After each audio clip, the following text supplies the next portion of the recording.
Hello, English 241 students. Welcome to Module 3 lecture, Chaucer and the Canterbury Tales.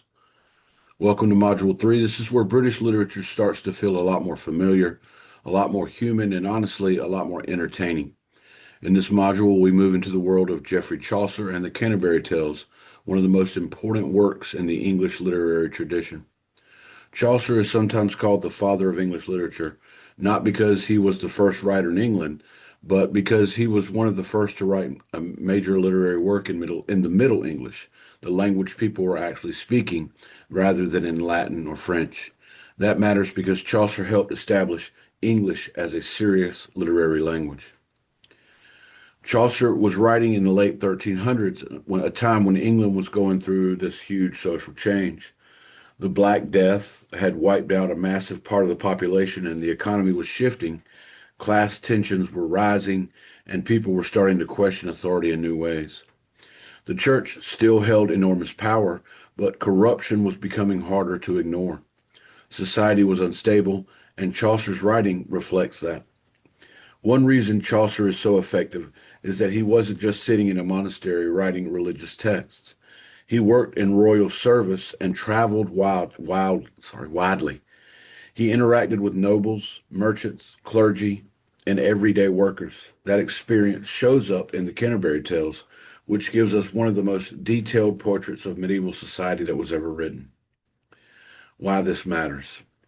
The pilgrimage frame. The Canterbury Tales is built around a simple but brilliant idea. This group of pilgrims are traveling to Canterbury and they decide to tell stories to pass the time along the way. That pilgrimage frame is important because it creates a space where all kinds of people can speak. Pilgrimages were religious journeys, but they were also social events. People from different backgrounds traveled together, they ate together, they argued, they joked, they competed with one another, and they learned about each other at that same time. Chaucer uses that situation to bring together a wide range of voices, and each pilgrim's story tells us as much about the teller as it does about the plot. So as you read, always remember, Chaucer's not just telling tales, he's showing how people perform identity through storytelling, and their voice matters. So we're going to talk a little bit about the general prologue first. The general prologue is basically Chaucer's introduction to his cast of characters. Think of it as a medieval reality show lineup.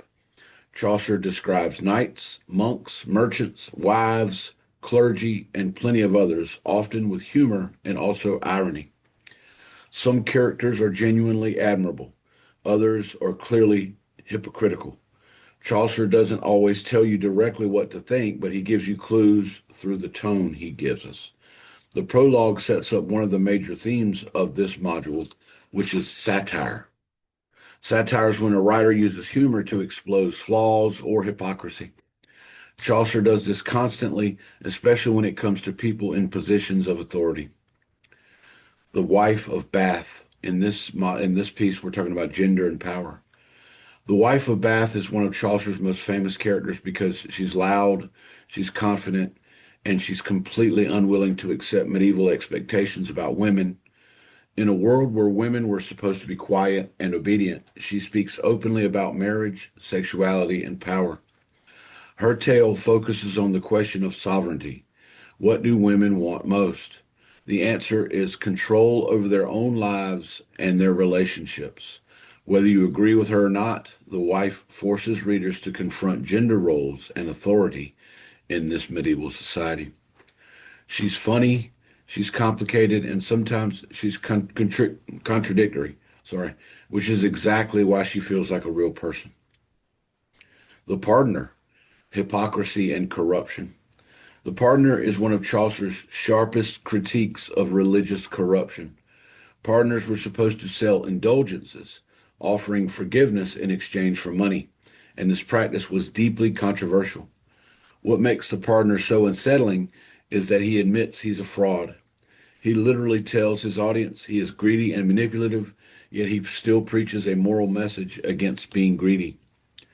Chaucer is asking a big question here. What happens when the person delivering this moral truth is morally bankrupt? Can a corrupt voice still speak truth? Why this whole module matters. The module is important because Chaucer shows British literature moving toward complexity. Characters are no longer purely heroic or purely evil. Voices conflict with one another. Authority is questioned. Humor and critique become tools of English literature.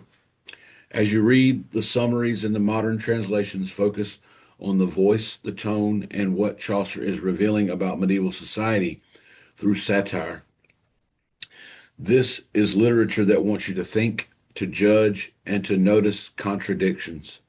And honestly, Chaucer is where the Middle Ages start sounding a lot more like us than we might expect for him to. So that's the lecture for Module 3 on Chaucer and the Canterbury Tales. Again, you're reading the modern translation as well as the original text. I've provided with you all a version of the modern translation alongside of the original text. And you, of course, have your textbook. Don't forget to read the AMRs, the additional module resources that are on context for this module, and make sure you get that essay turned in this week. Some of you know that there's the Jaguar tutoring portal, which is available on the library website for you to use the free tutoring services that are available to us.